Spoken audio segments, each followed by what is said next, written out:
இப்போது புதிய அறிமுகம் ஆச்சி ஹோட்டல் சாம்பார் 50 கிராம் ரூபாய் 20 மட்டுமே. எப்பவும் போலதான் நடக்கும். ஓட்டு பெட்டி வச்சிருப்பாங்க, நம்ம போய் போட முடியாது, காசு கொடுப்பாங்க. இல்ல இல்ல அது இல்ல தம்பி, அவர் நான் தனியா நிக்கிறேன், நாங்க தனியா போட்டி போடுறோம். எப்பவும் போல தனிச்சு போட்டி போடுறோம். அது அவரு தனிச்சு போட்டி போடுறாரா என்ன செய்யறாரு அவர் தம்பி தான் முடிவு எடுக்கணும். நான் அதுல கருத்து சொல்ல முடியாதுல்ல, கருத்து சொல்ல முடியாது. நாங்க தனியா போட்டி போடுறோம். ஏன்னா இது நாங்க முடிவு எடுக்கிறோம், இது எங்க கட்சி.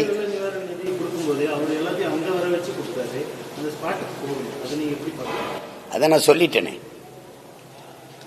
கொடுக்கணுங்கிற எண்ணம் இருந்து கொடுத்ததை தான் நீங்க பார்க்கணும். அது அங்க போகல இங்க வரல அப்படின்னு. நான் போயிருவேன், நான் போய் நின்றுருக்கேன். பல இங்கே ஊட்டியில நிலச்சரிவு இதெல்லாம் வரும்போது நான் ஒரு வாரம் தங்கி இருந்து வேலை செஞ்சதெல்லாம் உங்களுக்கு தெரியும். கேரளாவில் பாதிக்கப்பட்டதுக்கு நான் போய் வேலை செஞ்சேன். அங்க என்ன பண்ணாங்க தெரியுமா? என்னை கைது பண்ணி கொண்டு காவல் நிலையத்தில் வச்சாங்க. காரணம் எங்க கொடி யாரோ சொல்லியிருக்கா நாங்க எல்டிடின்ட்டு. அப்ப அந்த மாதிரி நாங்க வேலை செய்வோம். அவர் தம்பியால அப்படி வேலை செய்ய முடியாது.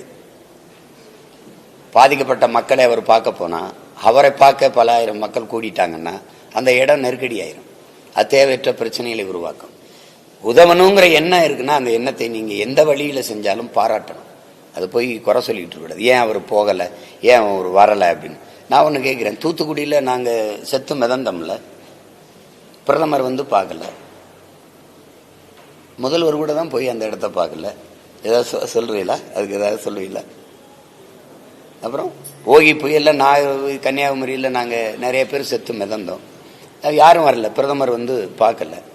அதுக்கு ஏதாவது ஒரு ஆறுதல் வார்த்தை கூட எங்களுக்கு, நாங்க செத்த போது இது பெரும் பேரிடர், பெருந்துயரம், இந்த துயரத்தில் நான் பங்கேற்கிறேன், விரைவில் மீண்டு வர நம்ம எல்லாரும் சேர்ந்து உழைப்போம் அப்படின்னு ஒரு சுட்டு செய்தி கூட போடலையே. இப்ப அதையெல்லாம் கேட்காதது இவர் விஜய் தம்பி போய் அவர் நேர போய் கொடுக்கலங்கிறது ஒரு குறையா பேசிட்டு இருக்காரு. கொடுக்கணும்னு என்ன இருக்குல்ல.